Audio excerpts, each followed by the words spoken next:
Jadi jangan menyusahkan. Betul tu saya selalu cakap apa tau. Kadang-kadang orang lelaki ni kan bila balik kan, itu sebab dia rindukan mak dia. Tanyalah orang-orang lama. Kan, yang mak dah tak ada, dia ingat balik. Orang dulu-dulu kalau balik rumah, sampai di rumah mak tanya soalan pertama, "Hai, daripada mana ni?" Satu. Soalan kedua mesti dia tanya, "Dah makan belum?" Itu soalan yang dia tanya pada anak kita ni, pada anak dia tanya, "Dah makan belum?"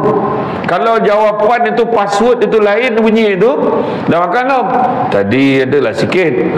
Kejap. Maknanya adalah sikit, mana nak makan gitu.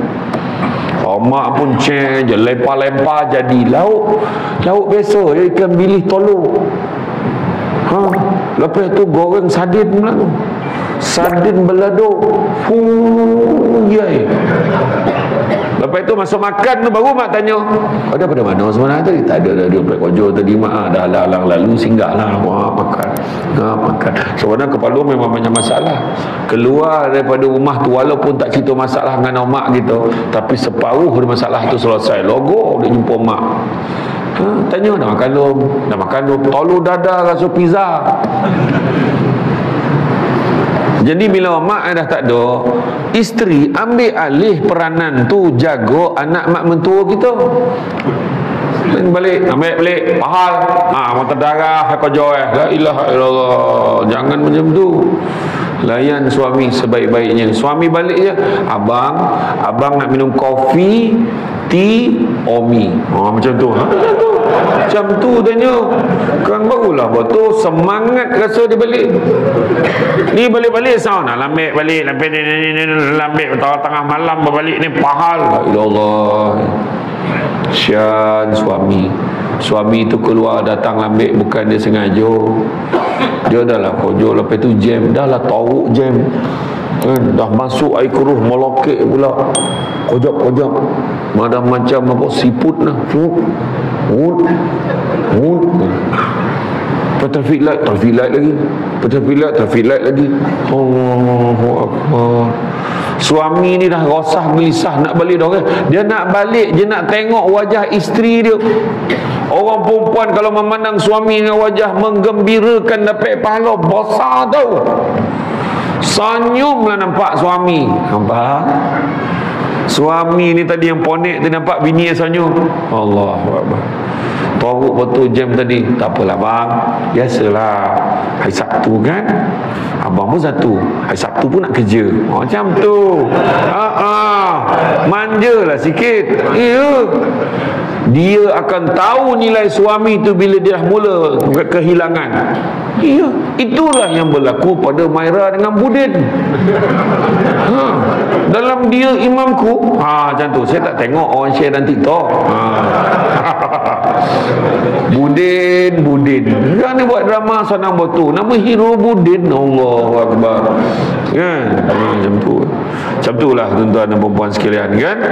Tu jaga maruah diri, jaga maruah suami, taat kepada suami, pilihlah pintu. Menurut mana pintu dalam syurga boleh pilih tuan-tuan dan perempuan sekalian. Jadi kalau kita tengok tips nak bahagia, 5 perkara kena ada juga kalau dalam Islam ni. Pertama, sabar. Dalam rumah tangga kena sabar. Baik suami, baik isteri kena sabar. Itu rezeki bukan semua orang dapat sabar. Sabarlah. Memang orang perempuan macam tu lah di rumah. Apa hobi orang perempuan? Berceramah walaupun tak ada tajuk. Sabar. Tuntang dia bagi. Sabar, diam je. Lepas itu dah lama, dah sedar. Dah kata. Dah. Ni dengarlah abang cakap. Tentu. Pula apa pun tak cakap dari tadi, dah kau yang bercakap. Dia kata, tu abang bagi kau cakap dulu. Sabar. Orang perempuan ni memang macam tu. Alah paling lama pun dia cakap 4 minit je. Dia ponek, dia berhenti, dia minum air, dapat tenaga, baru dia sambung balik. Tak apalah. Macam tu lah. Kan? Tapi bukan semua. Tapi orang perempuan cakap, nak cakap. Tapi satu, jagalah mulut kita ni, cakaplah yang baik-baik. Ya. Orang perempuan dia gemar cakap, aku ni mulut je jahat, hati baik tak ada mana dah. Kalau hati baik, mulut pun kena baik. Iya. Itu sebab sabar banyak. Tu sebab kuasa talak Allah bagi kat suami. Tak bagi ke isteri. Kalau isteri dapat lah kuasa talak tu tak berapa kali sehari kita dapat pun tak tahu lah. Saya ceraikan awak kan. Sampai hati orang dah faham nak. Tadi dah dengar kan, saya ceraikan awak. Dah sebut dia lagi tu. Saya cerai awak. Dia la ilaha marah tu berapa kali cerai tu. Petang tu datang masjid kan, maghrib datang solat seorang sampai. Kenapa Bilal hari ni 4 kali dah kata. Kau untung tu aku tadi 3 kali aku langsung keluar. Kalau aku tunggu tadi lagi banyak kali dapat. Kan? Tapi itulah. Tapi ada juga orang lelaki dengan sewenang-wenangnya guna cerai tu. Itulah kan? Hati-hatilah. Sabar banyak-banyak. Itu semua bab kata orang cantik dipandang bulan mengambang orang di awan. Kalau dah hidup namanya orang, takkan lari daripada ujian dan dugaan. Tentu ada. Sabar separuh daripada iman. Separuh lagi apa? Kalau sabar separuh daripada iman, separuh lagi apa? Dah senyap. Ada saya ceramah ke satu topeng, dia ada bagi separuh dah Ustaz, tanya nak lagi dia orang marah. Ui, payah je tu. Kalau sabar separuh daripada iman, separuh lagi adalah syukur. Syukurlah banyak. Tetapi kenapa kan tadi saya cakap tadi, mata tadi kan sibuk tengok apa yang orang ada kan. Contoh. Jadi apa sebab manusia tak bersyukur? Ada 3 sebab manusia tak bersyukur. Pertama, sibuk tengok apa yang orang ada. Bang tengok bang jiran kita. Kalau tengok kereta dia dah tukar, kereta kita ni tak tukar-tukar, kenapa? La ilaha illallah, apa masalah kau kereta ni elok lagi? Pakailah besar sikit. Kau dengan aku berdua ya nak besar buat apa? Parking pun senang. Nampak ya Azia, tapi leather seat siap dengan reverse camera dengan speaker Alpine, apa lagi kau nak? Macam tu lah kan. Nak besar-besar ni buat apa? Saya cakap tak ada keperluan. Nanti kita juga yang menanggung hutang. Apa pasal? Apa yang kau tampah-tampah masalah buat apa? Sentuh aja. Yalah, payahlah cakap dengan awak ni. Kan? Dah kono. Syukur. Pertama, manusia tak bersyukur, sibuk tengok apa yang orang ada sampai terlupa apa yang dia ada. Kedua, sibuk tengok kelebihan orang lain, lupa tengok orang yang lagi susah daripada dia. Lupa tengok orang lagi susah daripada dia. Kalau kita tengok orang lebih susah, kita akan lebih bersyukur dengan apa yang kita ada. Dan yang ketiga, kenapa manusia tak bersyukur? Sibuk menyatakan apa yang dia ada hari ini adalah hasil usahanya sendiri, sedangkan apa yang kita ada disebabkan oleh Allah izinkan. Dalam ramai-ramai orang interview kita dapat kerja, tuan-tuan takkan tak fikir Allah izinkan kita dapat. Oh, akulah yang paling power ni. Tak, kadang-kadang dia orang semua pun tak tahu nak pilih sebab. Pilihlah dia ni, nampak macam ni okey sikit. Gorakkan pula hati yang seorang lagi bagi pandangan. Itulah saya pun rasa macam itulah. Ambillah dia ni. Siapa yang gorakkan hati dia ni? Allah yang gorakkan hati dia. Kan? Macam itulah. Kita nak meminang dia ni, kita rasa dia takkan nak ke aku lawa benar perempuan ni. Aku ni muka dah lah merayau tu. Kita pun saja-saja cakap, senyum lah dia. Nak dia kayak gitu. Macam mana jadi macam tu? Allah gorakkan hati untuk timur gitu. Kemudian ketiga yang kena ada. Apa yang kena? Pertama sabar, kedua syukur. Ketiga, sentiasa membaca hikmah di sebalik satu perkara. Islam ni ajar kita macam tu. Adalah hikmahnya. Contoh kan tak? Fail, adalah hikmahnya. Malam tu kan baru disuruh result SPM, Mama doa, ya Allah, Kau berikanlah anak aku keputusan yang terbaik ya Allah. Itu paling baik doa. Ini doa, ya Allah bagilah anak aku seboleh A ya Allah. Anak kat belakang berubah muka. Subjek ambil 9 ni macam mana pek seboleh. Abah pun tak tahu nak ambil pekso berapa paper. Tapi daripada kau minta, bagilah anak aku semua A ya Allah. Boleh minta, tapi lebih baik lagi kita serah pada Allah. Ya Allah, berikanlah anak aku keputusan yang terbaik ya Allah. Lepas tu yakin. Balik anaknya bawa result pekso 9E. Contoh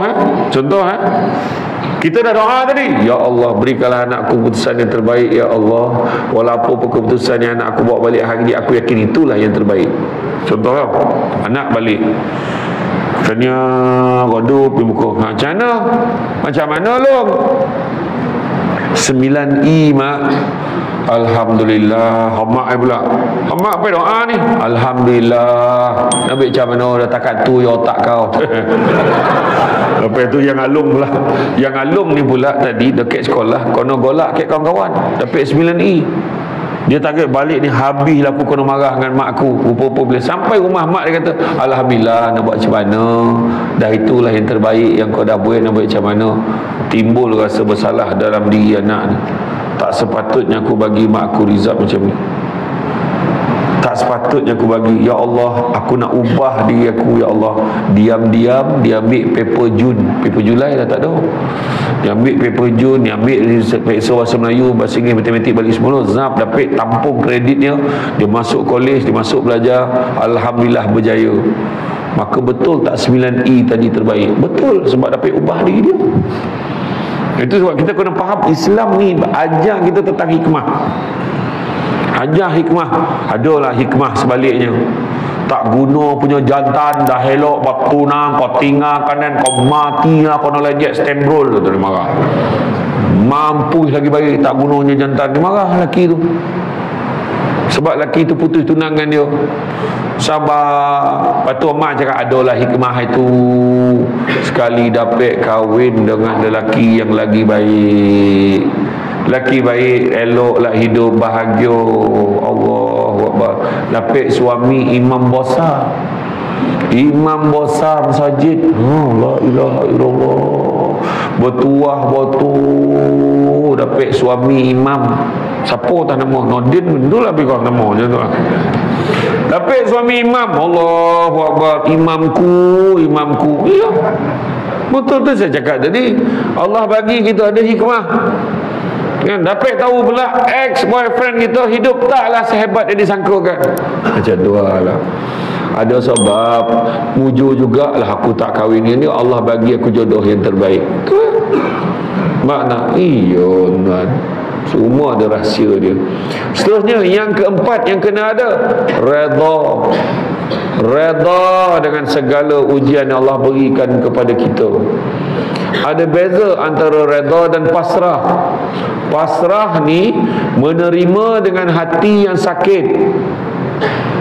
Redha pula menerima dengan hati yang ikhlas. Menerima tapi tak ikhlas, akhirnya jadi tak redha. Saya tak redha. Oh, cakap macam tu. Tak apalah. Nak ambil macam mana kan? Nak ambil macam mana? Dah dia tak dapat nak meredha kan? Tapi sebaik-baiknya redha. Sebab semuanya Allah yang tentukan untuk kita. Ada sebab Allah bagi suami kita tu kurang. Suami tak pandai mengaji. Suami mungkin tak pandai agama. Suami mungkin tak pandai sangat. Suami mungkin macam ni, makin macam tu. Tapi diberdatangkan suami macam tu sebab nak tengok sejauh mana kita boleh bertahan dan terus taat pada perintah Allah. Kita taat pada suami, bukan suami itu baik, bukan suami itu elok, bukan suami itu tak baik, bukan suami itu tak elok, tapi kita baik, kita taat pada suami sebab Allah perintahkan. Tu poinnya. Saya malam ni cerita ni, kadang-kadang ada orang cakap, itulah dia penceramah ni lebih lelaki. Yang perempuan ni semua kena ikut ya. Betul, ikut, kecuali perkara-perkara yang bertentangan dengan syarak jangan ikut. Kan? Suami suruh minum arak, minum malam ni kita, kau taat perintah suami, malam ni kita minum arak sama-sama, mabuk sikit ya. Bismillahirrahmanirrahim. Bismillah minum arak tu. Jangan buat. Kan? Walau macam mana pun lah, jangan. Kan? Beza redha dengan pasrah. Pasrah, contoh pasrah macam ni. Ni saya lakonkan nak bagi faham. Nak buat macam mana kan? Dah tu jalannya suami akak pilih. Kalau ikutkan akak tak boleh terima. Tak ada mana perempuan pun boleh terima keadaan macam tu. Bila anak akak kena terima. Itu pasrah. Redha pula macam ni, sambil senyum dia kata, mungkin dah ni rezeki akak kena terima, walaupun ialah ramai yang menentangnya, tapi pada akak, selagi mana suami akak mampu berlaku adil, akak doakan mudah-mudahan dia dapat membimbing kami semua masuk jannah bersama-sama. Orang lelaki jangan risau, tu takkan berlaku. Macam tu je lah. Itu sekadar contoh untuk rujukan akademik sahaja. Betul kan? Dan last sekali yang kena ada adalah ikhlas. Ikhlas ni apa? Buat sesuatu tidak mengharapkan balasan, wa imma perkataan terima kasih pun tidak diharapkan. Tapi orang Malaysia ni pelik sikit.